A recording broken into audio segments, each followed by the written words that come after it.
मी खूप खूप शुभेच्छा देतो।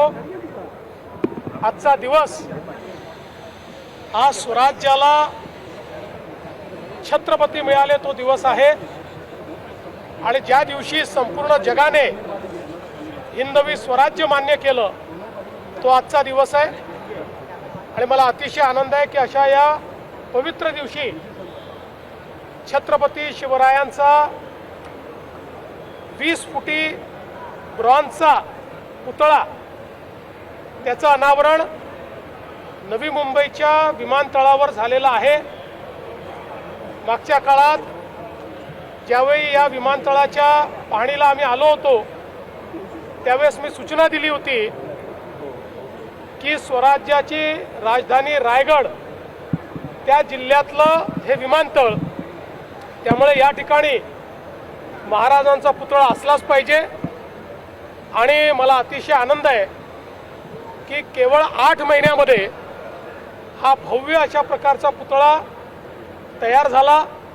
आज आम्ही त्याचं अनावरण केलं आहे आणि मला विश्वास आहे या आंतरराष्ट्रीय विमानतळावर येणारा आणि जाणारा प्रत्येक प्रवासी हा महाराजांच्या या प्रतिमेतून, महाराजांच्या पुतळ्यातून, महाराजांच्या स्मारकातून त्या ठिकाणी ऊर्जा प्राप्त करेल। आणि म्हणून मी या ठिकाणी हे जे अडानी एअरपोर्ट्स लिमिटेड आहे त्यांचंही मनापासून अभिनंदन करतो, सिडकोचं मनापासून अभिनंदन करतो आणि पुन्हा एकदा छत्रपती शिवरायांच्या चरणी नतमस्तक होतो। नवी मुंबई विमानतळासंदर्भातल्या नावाच्या संदर्भातला प्रश्न बघा, नवी मुंबई विमानतळाला लोकनेते दिबा पाटील यांचंच नाव दिलं गेलं पाहिजे हा आमचा आग्रह आहे। त्या संदर्भात आम्ही कारवाई पूर्ण केली आहे। केंद्र सरकारकडे पाठपुरावा चालू आहे। आम्ही तो पाठपुरावा करून नक्की हे नामकरण करून घेऊ। विधान परिषदेच्या 8 जागांवर अनेक उमेदवारांनी माघार घेतली आहे। या संदर्भात सुप्रिया सुळे असं म्हणत आहेत की फक्त पैशांच्या जीवावर कोणी निवडून येऊ नये याच्यासाठी लोकसभेमध्ये मी बिल मांडणार आहे।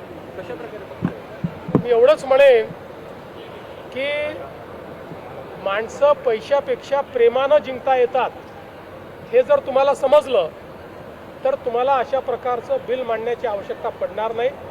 तथापि या निवडणूक प्रक्रियेत परिवर्तन झालं पाहिजे या संदर्भात जर कोणी बिल मांडणार असेल तर मला काहीच हरकत नाही।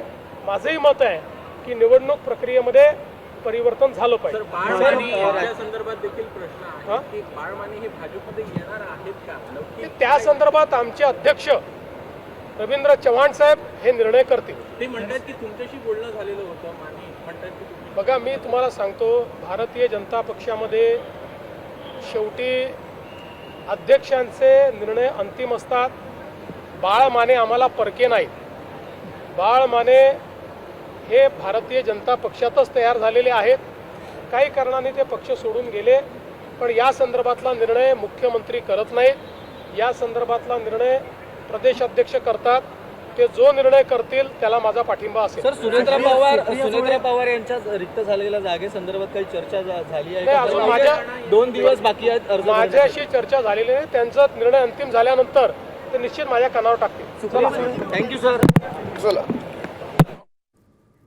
आपण पाहिलं की मुख्यमंत्र्यांच्या हस्ते आता शिवाजी महाराजांच्या पुतळ्याचं अनावरण करण्यात आलंय नवी मुंबईत आणि त्याच संदर्भात ते बोलत होते। अनेक मुद्द्यांवर त्यांनी आता भाष्य केलंय।